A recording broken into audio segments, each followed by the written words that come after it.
What are production rates and billable rates? Steve here with the Janitorial Store, the channel where we help cleaning business owners scale their businesses with systems, tools, and resources. You know, I've been getting this question a lot. You know, a lot of people don't understand exactly what a production rate is. So, what it is it's how many square feet you can clean in 1 hour. Plain and simple. So, let's say we're cleaning a professional office building and we're going through and let's say we're vacuuming. So our production rate for vacuuming would be whatever amount of square feet that we can vacuum in 1 hour. That would be your production rate, okay? Now the same thing is true as if we're dusting. Same thing is true there, you know. So if we average, let's say we clean an area, we're dusting an area, and we do a couple thousand square feet per hour, then we know that our production rate is 2,000 square feet per hour, for our dusting. So essentially, that's all it is. It's nothing complicated, but you just need to know what that is. So just remember, it's the amount of square feet that you can clean in 1 hour. Now, to measure your production rates, I highly advise you that you do this because your production rates are the key to pricing. It makes pricing so easy. To heck with the industry averages and all this other stuff, because you're using somebody else's numbers. When you're using somebody else's numbers, you can't come to the true profit number for that job that you're doing. So, try not to do that. Even if you're beginning, you have to do something like that, because you can't track any of your current production rates that you have for any accounts that you're doing. So now you're going to have to use somebody else's rates. So that would be the only time, but I highly advise that you start tracking your own production rates as fast as possible, because you do not want to make it a habit of using somebody else's numbers. That's really common in software too. So when you buy a software, you're not using your numbers. You're not using your production rates or your billable rates. The software may ask you to enter in your rates for that, maybe or maybe not. Or they might just use industry averages to calculate how long it's going to take you to do a specific job or account. So, in any case, knowing our production rates is very valuable. So, let me give you an example. Let's say we have a professional office building that's 3,500 square feet. So, we got our 35,000 square feet, I'm sorry. Got to make sure I get this right, because otherwise people are going to say that that's not correct when I do my math. So we got 35,000 square feet, and it's cleaned 5 days a week.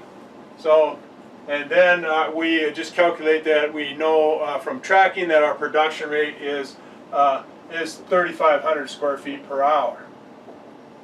So when we know that, it's real simple to just do the math. 35,000 divided by 3,500 equals 10 hours. So we know it's going to take 10 hours to clean that facility based off of our production rate. Okay? And that production rate is to be able to go through and vacuum, mop, dust, clean restrooms, clean the entire building. Okay? Because that's what we did, is we tracked all of our accounts, and we know exactly what our production rate is for a professional office building that's being cleaned 5 days per week. So hopefully you get that, because that's really how simple it is. So the one thing that you would do is that, based off the square footage, the frequency that you clean, you'll have to adjust your production rate. That's a fact. Because let's say this account was 3 days per week. So if it was only 3 times per week, that means that our production rate would probably be lower. It'd have to be, because we have more soil to clean. We're not in the facility often enough to be able to produce that higher production rate. So our production rate has to come down. So we'll just say that it was 3,000 square feet for 3 days per week. And then you do the same thing 2 days per week. We know that have to be lower even yet, because of the old dirt that's building up. Okay? So hopefully that makes sense to you. So once we know our production rates, we can arrive at the time to clean, which is very important. And then by doing our calculations, we know exactly how many hours that we'd be cleaning that facility per month. So, you know, if we end up with, you know, 300 hours per month, you know, to clean that facility, that's what it is, based off our production rates and the frequency. Okay?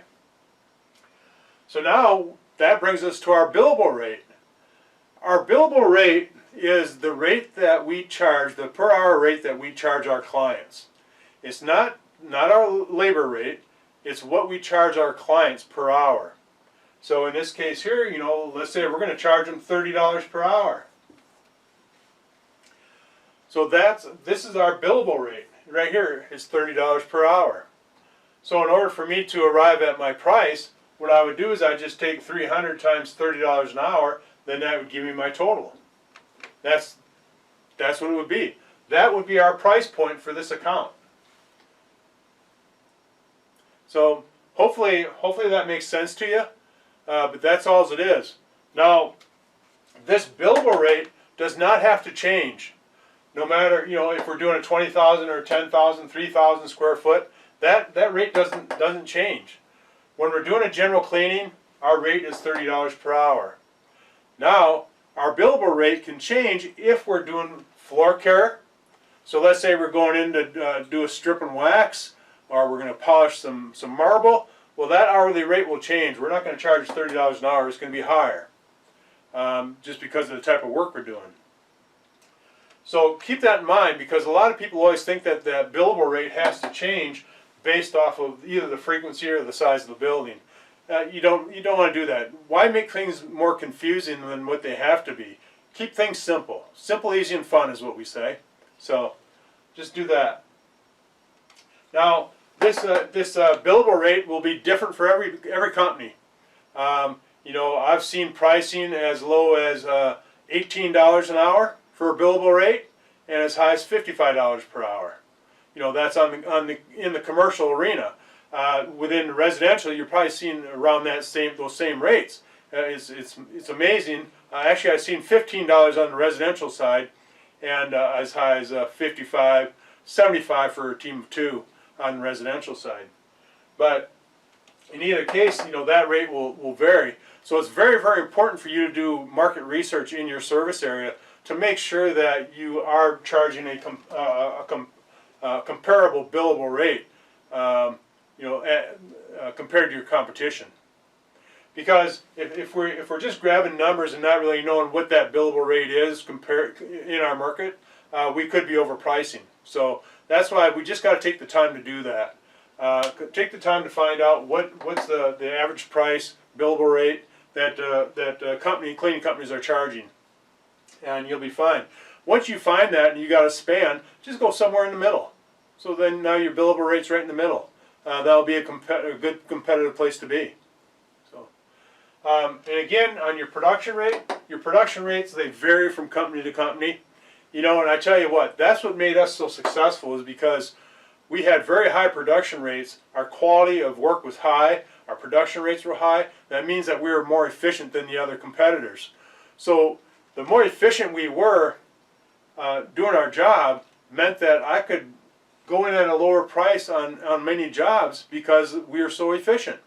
And it was because of the training we gave our people, it was the equipment that we gave them, just made us better, plain and simple. So hopefully this explains it. You know, so you know, your production rate again is the amount of square feet that you can clean in 1 hour. Your billable rate is the rate that you charge per hour to your client. So as long as you understand those there, you should be able to come up with a price point for the account based off of your production rate and your billable rate. So I hope you found some value in this video, and if you did, go ahead and feel free to leave a comment or a like. And if you have not already, make sure that you subscribe, and make sure you turn on those bell notifications to get the latest updates of new videos to help you grow your cleaning business. Thanks for checking in today, and let's keep it clean out there.